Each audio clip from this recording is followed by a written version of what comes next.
Bismillahirrahmanirrahim. Assalamualaikum warahmatullahi wabarakatuh.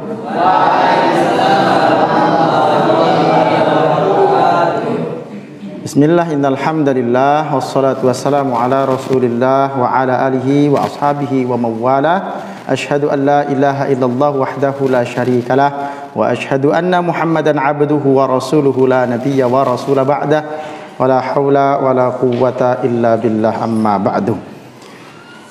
Bersyukur kepada Allah Subhanahu wa taala, memuja dan memujinya atas kebesarannya. Allah Subhanahu wa taala berikan kepada kita nikmat iman, nikmat Islam. Dengan iman dan Islam itu kemudian kita bersemangat untuk hadir ke majelis ilmu sebagai salah satu usaha kita, upaya kita untuk meningkatkan keimanan dan juga menjaga keimanan kita. Semoga kita semua yang hadir di tempat ini senantiasa Allah Subhanahu wa taala tolong untuk terus mempertahankan keimanan kita. Amin ya rabbal alamin. Semoga kita semua juga diberikan kesehatan oleh Allah Subhanahu wa taala untuk terus bisa melaksanakan kewajiban kita sebagai seorang hamba beribadah kepada Allah Subhanahu wa taala. Salawat dan salam semoga senantiasa terlimpah kepada junjungan kita Nabiullah Muhammad sallallahu alaihi wa alihi wasallam beserta kerabat, beserta ahli bait, para sahabat, dan semoga kita semua termasuk umat beliau yang senantiasa istiqomah ittiba di dalam sunnahnya. Amin ya rabbal alamin. Jamaah yang dirahmati oleh Allah Subhanahu wa taala, malam hari ini insyaallah kita akan melanjutkan pembahasan kita, tadabbur kita terhadap ayat-ayat Allah di dalam Al-Qur'an, masih pada pembahasan surah At-Tariq. Pada pertemuan yang lalu kita sudah membahas ayat yang pertama sampai ayat yang keempat. Kita sedikit mereview ayat yang pertama. Ayat 1, 2, dan 3 adalah qasam atau sumpahnya Allah Subhanahu wa ta'ala dengan nama makhluknya yang sangat besar untuk menunjukkan kebesaran Allah Subhanahu wa ta'ala. Kata Allah, was-samaa'i wat-tariq, demi langit dan yang datang pada malam hari. Wa ma adraka mat-tariq, tahukah kamu apakah yang datang pada malam hari itu?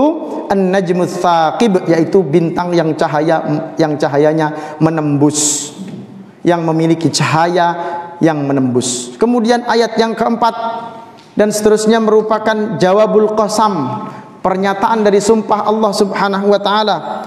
In kullu nafsin lamma 'alaiha hafidh, tidaklah suatu diri, suatu jiwa melainkan dia ada penjaganya, kata Allah Subhanahu wa taala. Indah sekali dan sangat mengesankan sekali cara Allah Subhanahu wa taala bertutur. Allah Subhanahu wa taala hendak menegaskan bahwa manusia senantiasa ada dalam penjagaan dan pengawasannya. In kullu nafsin lamma 'alaiha hafidh, tidak ada suatu diri, setiap orang kecuali pasti ada penjaganya. Maka Allah mengawali sumpahnya, mengawali ayat ini, mengawali surah ini dengan sumpah demi langit dan juga demi bintang yang cahayanya menembus. Apa hubungannya? Apa pesannya? Sungguh ini indah sekali. Allah Subhanahu wa taala mengesankan sekali, terhubung antar sumpah dengan jawab sumpahnya, dengan pernyataan sumpahnya. Seolah-olah Allah Subhanahu wa taala tersirat di dalam pesan ini. Allah Subhanahu wa taala ingin memberikan pesan kepada kita, hai manusia, lihat ciptaanku yang bernama langit yang luas ini. Ya. Di dalam hidupmu di dunia ini, semua manusia yang hidup di dunia ini tidak bisa menghindar dari yang namanya berada di bawah kolong langit. Kemanapun kamu pergi, kamu tetap ada di bawah kolong langit. Bisakah kamu sembunyi selain di bawah kolong langit? Bisa nggak kita sembunyi selain di bawah kolong langit? Silahkan berbuat apapun, silahkan maksiat kepada Allah, tapi jangan di bawah kolong langitnya Allah. Bisa nggak kita? Nggak bisa. Dimanapun kita berada di bawah kolong langit. Pesannya apa? Kalau dari kolong langit, dari makhluknya Allah saja kita tidak bisa menghindar, apalagi dengan pengawasan Allah Subhanahu wa taala, sang pencipta langit, sang penguasa langit itu. In kullu nafsin lamma 'alaiha hafidh, kamu semua itu ada penjaganya, kamu semua itu ada yang mengawasi senantiasa, ada yang mencatat amal-amalmu. Tidak bisa menghindar. Ya. Apa pesannya lagi dengan sumpah Allah Subhanahu wa taala atas nama, dengan nama ciptaan Allah berupa bintang, An-Najmus Tsaqib tadi. Hai manusia, lihatlah bintang yang jauh dari kamu, tapi di malam hari dia punya cahaya yang menembus. Itu merupakan pesan, kamu juga begitu wahai manusia. Setiap hari kamu juga diintai, setiap hari kamu dimata-matai, setiap perbuatanmu diintai, diawasi oleh Allah dan mata-matanya Allah. Siapa itu? Para malaikat. Dimanapun kamu berada. Ini pesannya. Nah, jadi membuat kesan. Kalau kita baca surah At-Tariq, kita langsung ingat Allah ingin mengingatkan kita, in kullu nafsin lamma 'alaiha hafid. Tapi Allah memulai was-samaa'i wat-tariq, demi langit dan yang datang di malam hari. Apa itu? Wa ma adraka mat-tariq, an-najmus tsaqib. Kita langsung ingat, oh iya ya, kita sama langit aja nggak bisa kita menghindar. Maka dengan pengawasan Allah apalagi tidak mungkin kita bisa menghindar dari pengawasan Allah Subhanahu wa taala. Kita lanjutkan pembahasan kita kepada ayat yang berikutnya, ayat 5, 6 dan 7. Falyanzuril insanu mimma khuliq. Falyanzuril insanu mimma khuliq. Khuliqa mimma dafiq yakhruju min bainis sulbi wat tara'ib. Maka hendaklah manusia memperhatikan dari apakah dia diciptakan.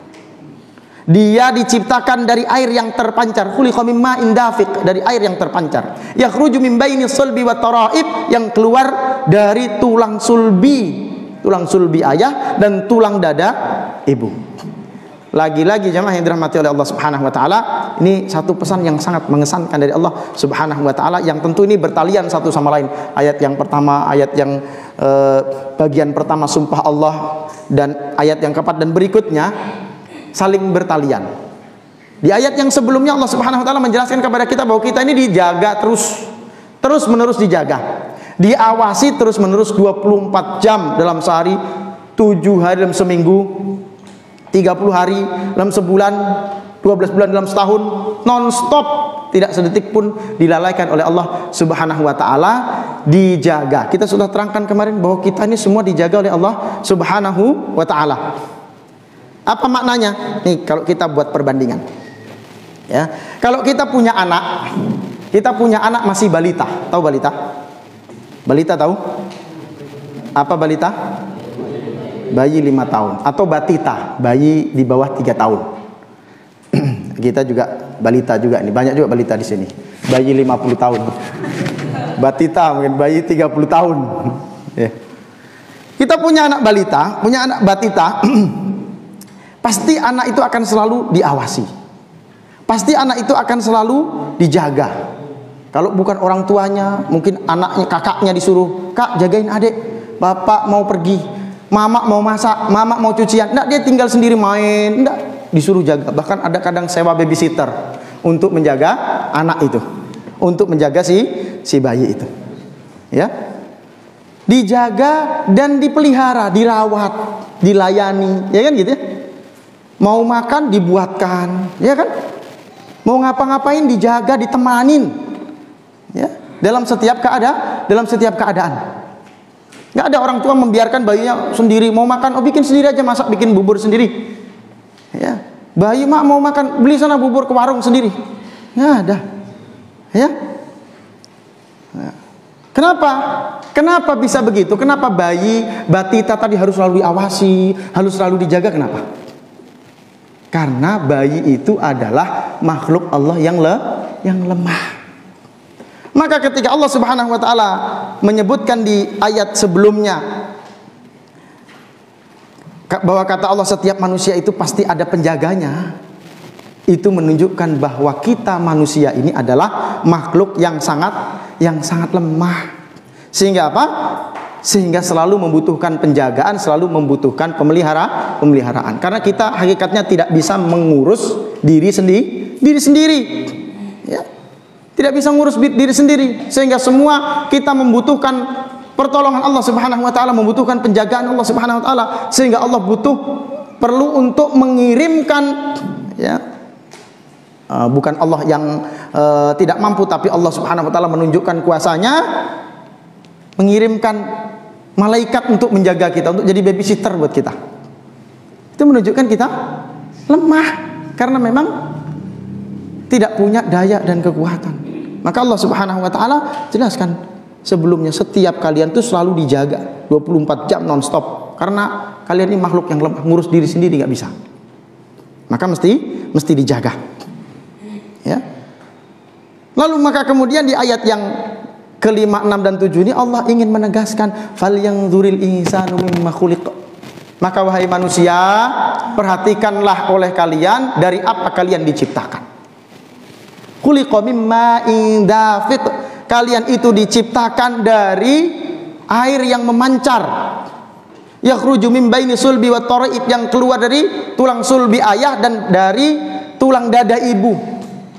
Di dalam ayat yang lain Allah Subhanahu wa taala berfirman dalam surah Al-Mursalat, alam nakhluqukum mim ma'im mahin. Bukankah kalian dulu diciptakan oleh Allah Subhanahu wa taala itu dari air yang hina? Kalian itu diciptakan dari air yang hina. Ya. Makanya wahai manusia, maka janganlah kamu sombong. Ini pesannya, hei manusia. Hei, nggak ada yang jawab nih, manusia bukan nih.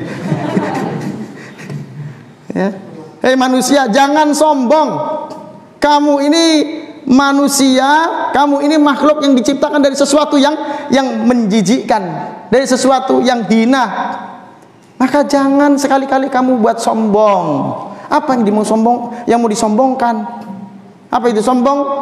Kata Nabi sallallahu alaihi wasallam, al-kibru batarul haq wa ghamtun nas. Yang namanya sombong itu adalah menolak kebenaran dan meremehkan orang lain. Orang dikasih harta bisa sombong. Orang dikasih jabatan bisa sombong dengan jabatannya. Orang dikasih ilmu bisa sombong dengan ilmunya. Bukan tidak boleh punya harta, mengejar harta, menguasai, mengumpulkan harta, tapi jangan sampai punya harta lalu kemudian meremehkan orang yang sedikit hartanya. Punya kendaraan bagus, tidak dilarang punya kendaraan bagus. Tapi kalau sudah meremehkan orang lain, kamu cuma sepeda ontel, itu sudah mulai sombong. Itu yang diharamkan oleh Allah Subhanahu wa taala. Pakai pakaian bagus, tidak dilarang pakai pakaian bagus. Tapi kalau sudah meremehkan orang lain yang pakai pakaian yang tidak sebagus yang ia punya, maka itu yang namanya sombong. Sudah sombong namanya. Ya. Orang punya pangkat, punya jabatan, bagus punya pangkat, punya jabatan, tapi kalau sudah merendahkan orang yang jabatannya lebih rendah daripada dia, pangkatnya lebih rendah daripada dia, itulah yang namanya sombong, meremehkan, menghina, apalagi sampai mencaci maki. Orang punya ilmu, penting nuntut ilmu bagus. Tapi ada pula orang sombong karena ilmunya. Alah kamu apa? Baru kemarin sore. Saya ini loh sudah banyak hafal ayat, saya loh sudah banyak baca kitab. Ya. Kamu tahu apa? Bukankah iblis itu diusir dari surga juga karena dia berbuat sombong, bersikap sombong. Dia bilang apa ketika disuruh untuk sujud kepada Nabiullah Adam alaihi salam? Dia bilang ana khairum minhu. Aku lebih baik daripadanya. Lebih baik daripada Adam. Gimana kalau lebih baik? Aku diciptakan dari api, Adam diciptakan dari tanah. Api lebih hebat daripada tanah. Kenapa saya disuruh sujud kepada Adam? Saya lebih senior, masa disuruh hormat kepada yang junior? Adam kan anak baru di surga. Masa saya disuruh sujud kepada Adam yang anak baru? Saya senior, harusnya kan yang mengospek junior itu biasanya senior. Sombong si iblis ini, akhirnya diusir oleh Allah Subhanahu wa taala dari surga. Sebab sombong, aba wastakbar wa kana minal kafirin, kata Allah Subhanahu wa taala. Enggak mau dia sujud, enggak mau dia tunduk karena sebab apa?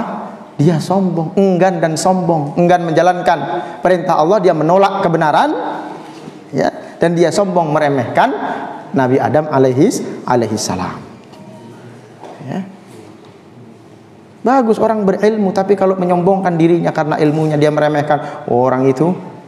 Beda sama saya mah udah lama ngaji, saya mah santri, ya, banyak ilmunya. Kalau dia apa baru anak kemarin sore. Ya, tidak boleh kita sampai berbuat sombong semacam itu. Ya. Al-Imam Hasan Al-Basri pernah mengatakan, kaifa yatakabbaru man kharaja min sabilil bauli marratain.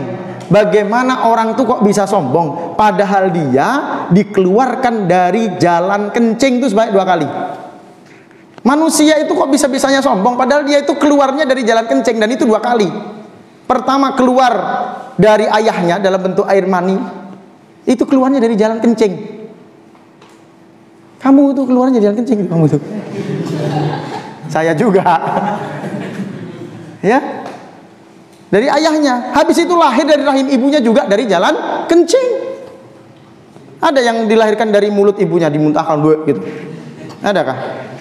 Atau ada yang di-download barangkali lahirnya? Karena anak Android kan gitu. Oh, saya nggak keluar lewat jalan kencing, saat di-download.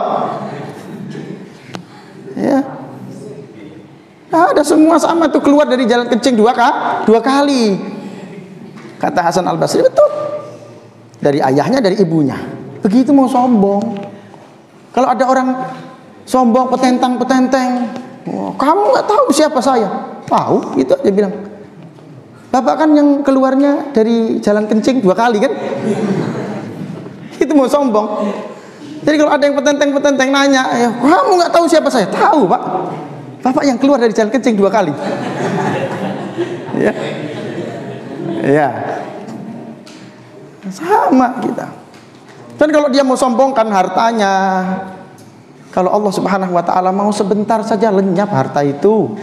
Harta itu dititipkan oleh Allah Subhanahu wa taala kepadanya. Ingat, dititipkan itu maksudnya bukan dititip untuk dijagain, jangan sampai berkurang, jangan sampai hilang, dipegangin, bukan itu maksudnya dititip. Dititip, diamanahi untuk dipergunakan sesuai dengan jalan yang diridhoi oleh Allah Subhanahu wa taala. Kasih harta banyak, ini berarti kamu perintahkan untuk bersedekah. Kalau yang nggak dikasih harta banyak, nggak diperintah sedekah. Nyedekahi diri sendiri aja susah. Ya kan, ngasih makan keluarganya susah, suruh sedekah. Tapi kalau yang punya harta lebih, maksudnya Allah, kamu sedekah, kamu menyantuni anak yatim, kamu infak fisabilillah dengan harta ini. Bukan sombong, petantang-petenteng. Justru ini jadi amanah besar, jadi amanah berat buat dia. Punya mobil, oh sombong, mobil titipan dia, titipan buat dia dari Allah Subhanahu wa taala. Ibarat sopir, ya, punya atasan. Supir dikasih tugas oleh atasannya, dikasih uang, nih tolong kamu belanja, ini catatannya sesuai ini, belanjanya harus ini sekian kilo, ini berapa biji, ini berapa lusin, nih uangnya ini, saya kasih uang 5 juta, pakai mobil ini untuk ngangkut barang. Wah, ternyata karena dia punya uang banyak, pakai mobil, sombong dia. Wah, punya uang, akhirnya setiap apa yang dia pengen dilihat di jalan, wah aku pengen itu, beli dia. Tapi nggak ada yang di dalam catatan nggak dibelinya. Semua yang dia lihat tuh dia pengen beli. Dengan mobilnya dia ngolok orang, kok jalan kaki, aku belum punya mobil. Ya, padahal bukan mobil dia, bukan mobil milik dia. Ya, ketahuan sombong sama majikan, kamu kok sombong? Lagi petentang-petenteng, wah, bapak mobil, oh ini mobil saya. Sekalinya ketemu majikan, sini kuncinya, tinggal dia di jalanan. Ya. Seperti itu juga kalau kita punya harta, itu titipan dari Allah, disuruh untuk melaksanakan amanah, untuk menjalankan amanah. Orang punya jabatan, kalau Allah mau sebentar saja hilang jabatan itu. Orang punya ilmu, itu lebih sebentar lagi. Ilmu mengandalkan, oh cerdas saya ini. Kejedot pintu, dok, lupa ingatan, hilang ilmunya.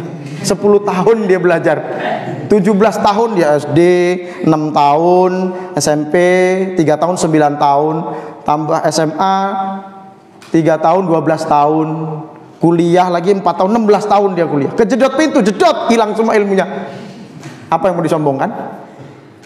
Ya, sebentar aja hilang, nggak bisa disombongkan. Kalau dapat titipan lebih dari Allah Subhanahu wa taala. Contoh tuh tukang parkir tuh. Tukang parkir itu dikasih titipan, enggak pernah sombong. Enggak pernah sombong, dia mobilnya banyak, enggak poin, lihat mobilku banyak. Enggak sombong dia. Ya. Walaupun dia punya peluit ajaib, enggak pernah sombong. Peluitnya itu ajaib. Disembrit, mundur mobil itu. Lagi maju lagi. Peluitnya ajaib itu. Nggak sombong itu. Saya lebih bisa ngatur orang kaya kan gitu. Iya kan? Saya tidak punya mobil tapi saya bisa ngatur orang punya mobil. Mundur Pak, mundur. Maju Pak, geser kiri dikit. Gitu. Iya, tidak sombong. Habis mobilnya diambil satu persatu sampai habis, motornya diambil satu persatu. Tidak ada tukang parkir yang sedih, kecewa. Aduh, hartaku habis. Nggak punya lagi mobil. Memang tadinya tidak punya mobil. Iya kan? Sama kita juga gitu. Yang sekarang punya motor, sekarang punya mobil, itu semua titipan. Kalau nggak punya, ya tadinya juga nggak punya. Waktu lahir juga kita nggak punya apa-apa, ya kan? Apa mau disombongkan? Semua milik Allah Subhanahu Wa Taala. Itu malah ujian bagi kita. Kalau yang nggak dikasih harta banyak, nggak dikasih kendaraan oleh Allah SWT dalam hidupnya, nggak dikasih rezeki kendaraan, nggak dikasih rumah mungkin, nanti di akhirat nggak ditanya, kamu dulu rumah diaudit dulu kamu dikasih rumah buat apa aja rumahnya, diaudit. Ya. Kalau yang nggak punya rumah nggak diaudit, nggak dihisap soal rumah. Maju sini, rumahmu dulu, saya nggak punya rumah ya Allah, oh iya lewat. Ya. Mobilmu, saya nggak punya mobil. Ya, akhirnya mudah. Kok cepet banget hisapnya? Kenapa? Hartanya sedikit. Tapi yang punya harta banyak itu hisapnya lama. Jangan sombong, apalagi sampai mendolimi orang lain dengan kekayaannya, mendolimi orang lain dengan pangkat jabatannya, ya. Mendolimi orang lain, menghina orang lain dengan posisinya, meremehkan orang lain dengan pengetahuannya, dengan ilmunya, dia merasa lebih baik dari orang lain. Ya, jangan sampai kemudian kita sombong. Ya. Itu tadi yang menyebabkan orang sombong. Hati-hati, kita punya apa saja itu semua berpotensi sombong. Sekali lagi, bukan tidak boleh orang memiliki sesuatu, bukan tidak boleh orang memiliki harta. Akan tetapi kalau dia dengan hartanya itu terus meremehkan orang lain, itulah yang namanya sombong. Ya, itulah yang namanya sombong. Jamaah yang dirahmati oleh Allah Subhanahu Wa Taala, ini pesan dari Allah Subhanahu Wa Taala. Falyanzuril insanu mimma khuliq. Ketika mulai muncul rasa sombong di dalam hati kita, langsung ingatin, kita dulu diciptakan dari mana? Diciptakan dari mani yang menjijikkan. Ya. Dari mani yang menjijikkan, orang jijik melihatnya. Lahir dari tempat, keluar dari tempat yang menjijikkan juga. Masa kita kemudian mau menyombongkan diri? Apalagi sampai kemudian mau menyombongkan diri di hadapan Allah, menolak syariat Allah, menolak perintah Allah, mengacuhkan panggilan Allah. Diciptakan oleh Allah, diingatkan kamu sehina-hinanya. Manusia ini diciptakan dari kotoran, terus kemana-mana bawa kotoran, nanti mati jadi kotoran. Iya kan? Diciptakan dari kotoran, dari air mani tadi.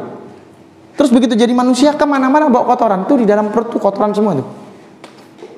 Kemana-mana kita dalam perut kita bawa kotoran. Ya, kotoran terus di dalam perut kita. Kalau orang meninggal tuh makanya dibersihkan itu, diurut perutnya kan, keluar kotorannya itu banyak itu. Nanti meninggal jadi kotoran juga, jadi bangkai. Manusia nggak ada harganya. Ya. Masih bagus bangkai binatang, masih bagus. Diambil kulitnya, disamak, bisa dibikin ini, bisa dibikin itu. Kulit manusia ada yang bikin. Disuruh oleh Nabi itu cepat-cepat dikuburkan. Ya, bikin penyakit kalau dibiarkan manusia ini. Bangkai tumbuhan masih bagus, bangkai tumbuhan ditebang, dibikin papan jadi kayu, bikin jadi rumah. Kalau bangkai manusia nggak ada lagi gunanya sudah, mau cepet-cepet dikubur, jauh lebih mulia. Maka jangan sampai kemudian menyombongkan diri dengan apa yang ada pada dirinya, pada jasadnya, pada fisiknya. Ya. Tapi kemudian berupayalah untuk menjadi hamba Allah yang mulia dengan apa? Dengan keimanan yang ada di dalam hatinya, dengan ketakwaan yang ada di dalam dirinya, dengan ketaatan kepada Allah Subhanahu wa taala, itu yang kita raih. Maka kalau dengan materi nggak bisa, nggak ada yang bisa dibanggakan dari manusia ini. Berupaya untuk bersungguh-sungguh taat kepada Allah Subhanahu wa taala. Maka yang datang hadir majelis ilmu, yang datang belajar ke pesantren, yang belajar ke madrasah, itu tujuannya bukan supaya pinter terus kemudian bisa meremehkan orang lain. Oh, saya supaya pinter. Kenapa kamu belajar sungguh-sungguh? Saya ingin buktikan sama kawan saya yang dulu menghina saya itu, saya bodoh. Nanti kalau ketemu dia mau saya tes dia, mau saya adu kepintaran saya dia sama dia. Boleh. Datang belajar majelis ilmu supaya makin faham kepada syariat Allah, supaya kita bisa tegakkan syariat Allah, supaya kita bisa laksanakan perintah Allah, supaya kita makin mengerti cara beribadah yang benar bagaimana, supaya bisa tahu caranya menjadi orang mukmin yang betul seperti apa. Itu tujuan menuntut ilmu. Ingat sekali lagi hadir di sini, apalagi jangan sampai terus kemudian ada tujuan-tujuan duniawi yang lain. Ya. Oh, saya menuntut ilmu nih supaya nanti saya bisa jadi pejabat di KUA misalnya gitu. Lumayan tuh kayaknya gajinya tuh. Menikahkan orang tuh saya lihat banyak amplopnya. Ya. Jangan sampai tujuannya itu. Tapi semata-mata tujuannya hendak mendapatkan ridha Allah Subhanahu wa taala. Kalau sudah diridhai oleh Allah, apa saja diminta, apa saja dibutuhkan, pasti dikasih oleh Allah. Ya. Kalau sudah diridhai Allah, apapun yang kita butuhkan, bahkan tidak diminta, kalau memang kita pantas untuk mendapatkannya, kita butuh terhadap itu, dikasih oleh Allah Subhanahu wa taala. Nah, maka jamaah yang dirahmati oleh Allah Subhanahu wa taala, jangan sampai kemudian keliru tujuan kita menuntut ilmu hanya untuk kemudian meninggikan diri kita, menyombongkan diri kita di hadapan manusia. Ya. Kemudian dilanjutkan ayat ke-7, 8 dan 9-nya, kata Allah, innahu ala raj'ihi laqadir. Sesungguhnya Allah benar-benar kuasa untuk mengembalikannya. Maksudnya Allah Subhanahu wa taala kembalikan hamba-hambanya ini, dia hidup di dunia, datang dari Allah, diciptakan oleh Allah, lalu kemudian dijadikan manusia hidup di dunia, dimatikan oleh Allah, dikembalikan kepada Allah Subhanahu wa taala. Dan akan mempertanggungjawabkan semua yang dia buat selama dia hidup.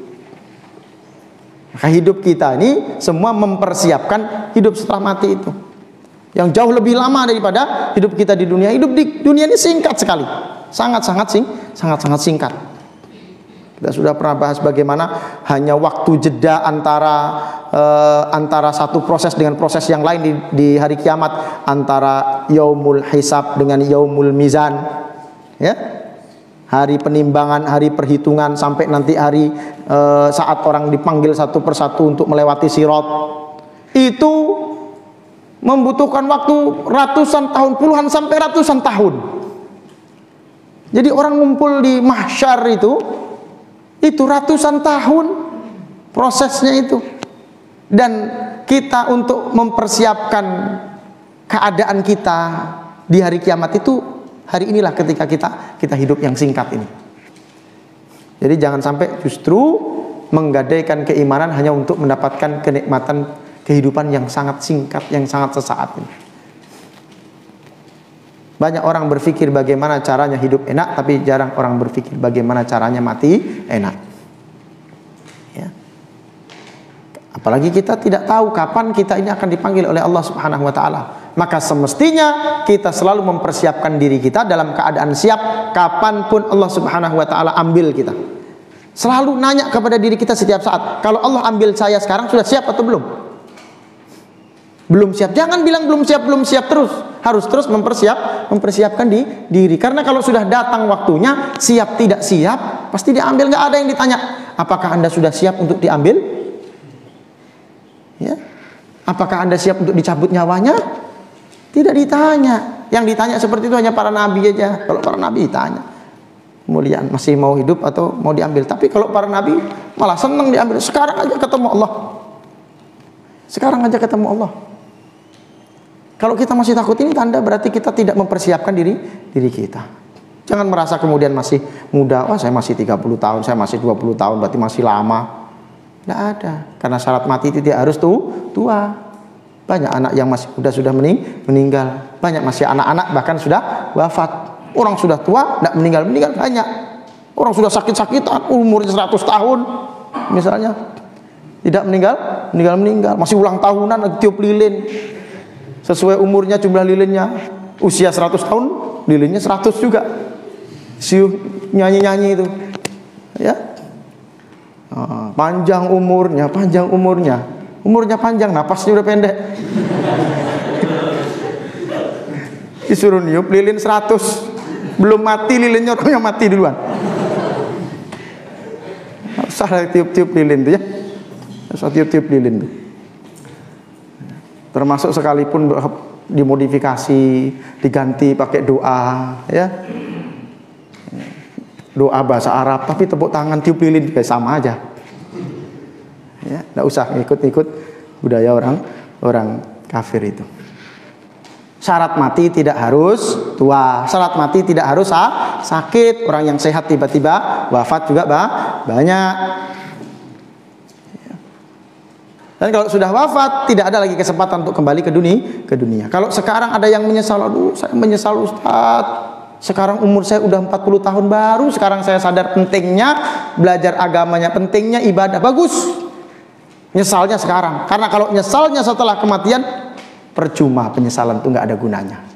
Nyesal saya ternyata benar kata Ustadz dulu itu, kalau amal soleh itu berguna, saya mau balik lagi ke dunia, nggak bisa. Sebentar aja nggak bisa.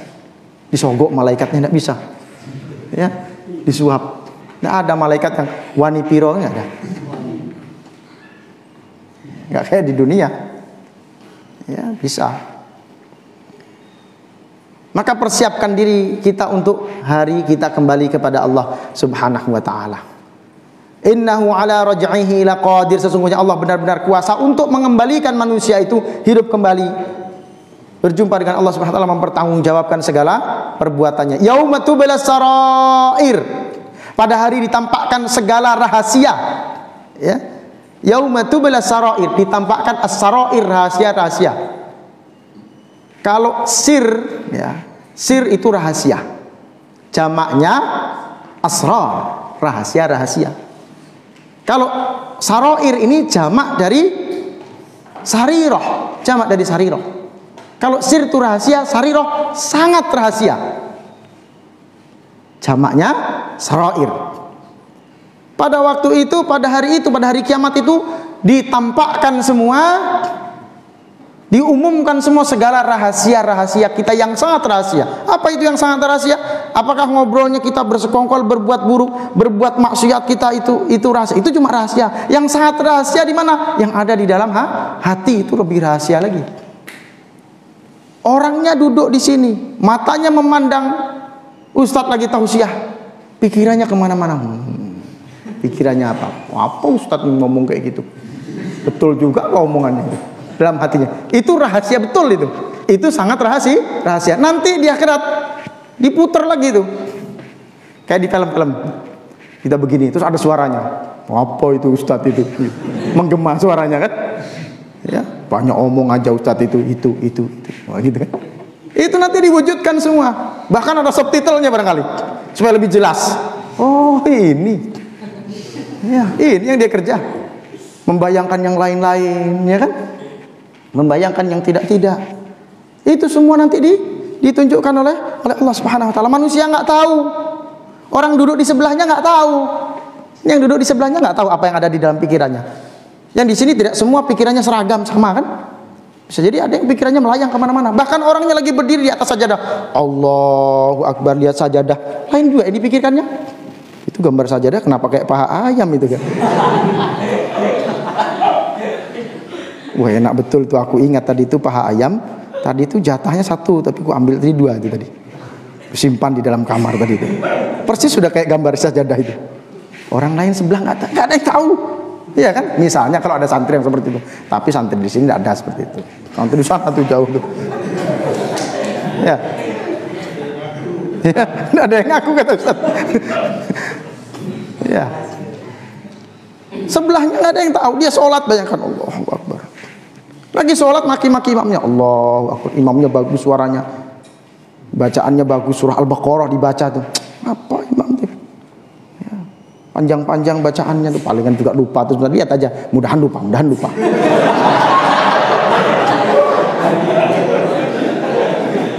Ya, itu nanti ketahuan itu nanti.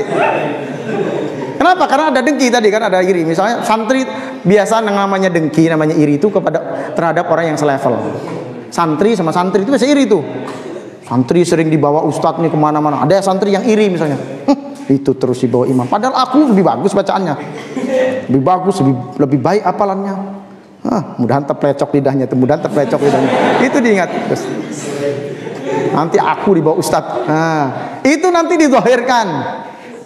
Ya, dizohirkan. Walaupun secara dohir di dunia dia orang baik kepada kawannya. Famalahu min quwwati wala nasir, nanti pada hari itu sekali-kali tidak ada bagi manusia itu kekuatan dan tidak pula ada penolong bagi mereka. Nggak ada yang bisa nolong dia nanti di hari kiamat. Nggak ada yang bisa nolong.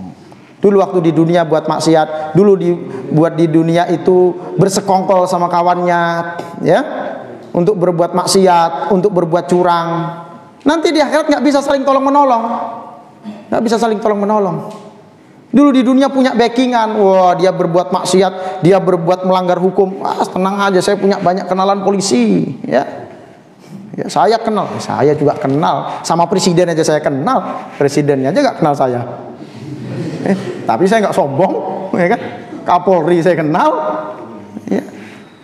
Wah dia sombong, dia nanti di akhirat nggak ada yang bisa nolong dia. Dia jualan narkoba, ada backingnya aparat misalnya, ya. Dia jual barang ilegal, ada backingnya dia pejabat misalnya. Nanti pejabat-pejabat itu nggak bisa nolong dia di akhirat. Kamu dulu berbuat curang ya? Ya saya berbuat curang, tapi saya dulu ada backing, saya datangkan backing saya. Backingnya juga nggak ada gunanya di akhirat, nggak ada pertolongan. Duit kita nggak ada gunanya nanti di akhirat. Sekali lagi tadi, malaikat tidak bisa disuap, ya, malaikat tidak bisa disogok. Jemaah yang dirahmati oleh Allah Subhanahu Wa Taala, ingat Allah Subhanahu Wa Taala dalam runtutan surah At-Tariq ini, Allah Subhanahu Wa Taala sumpah dengan langit, dengan bintang, mengingatkan kepada kita bahwa kita ini makhluk yang kecil. Dengan langit aja kita nggak ada seujung kukunya, dibandingkan langit kecil sekali, apalagi dibandingkan dengan Allah, dengan kekuasaan Allah. Dari langit saja kita tidak bisa sembunyi, apalagi dari pengawasan Allah. Kita selalu dijaga dan diurusi Allah. Tanda kita ini lemah. Kita ini memang makhluk yang diciptakan dari sesuatu yang hina, keluar dari tempat yang kotor, dari tempat yang hina, ya. Maka apa yang akan disombongkan? Tidak boleh kita sombong. Dan nanti semua perbuatan kita akan dipertanggungjawabkan kala kita kembali berjumpa dengan Allah Subhanahu Wa Taala, dan kita bertanggung jawab atas diri kita sendiri. Tidak ada yang bisa menolong kita semua. Semoga Allah Subhanahu Wa Taala menjadikan kita hamba-hamba yang senantiasa takut kepada Allah dalam keadaan apapun dan dimanapun, karena kita merasa kita hadir, kita tahu hadirnya Allah Subhanahu Wa Taala di dalam setiap kesempatan kita. Dalam keadaan apapun kita, dimanapun kita selalu diawasi oleh Allah Subhanahu Wa Taala, sehingga kita senantiasa menjaga diri kita dari perbuatan maksiat. Dan semoga Allah Subhanahu Wa Taala mengembalikan kita dalam keadaan baik, mati dalam keadaan husnul khatimah. Amin ya rabbal alamin. Demikian yang dapat saya sampaikan, semoga ada manfaatnya. Usikum wa nafsi bittaqwallah. Ihdinas siratal mustaqim. Assalamualaikum warahmatullahi wabarakatuh. Bergabunglah bersama gerakan Infak Peduli Dakwah. Hanya dengan mendonasikan dana Anda sebesar Rp50.000 setiap bulan, berarti Anda telah membantu syiar dakwah Islam hingga ke berbagai wilayah pedalaman Kalimantan Timur. Karena dakwah tak harus ceramah. Kirim SMS atau WA Anda, ketik GIB dakwah, kirim ke 0811 586 1331.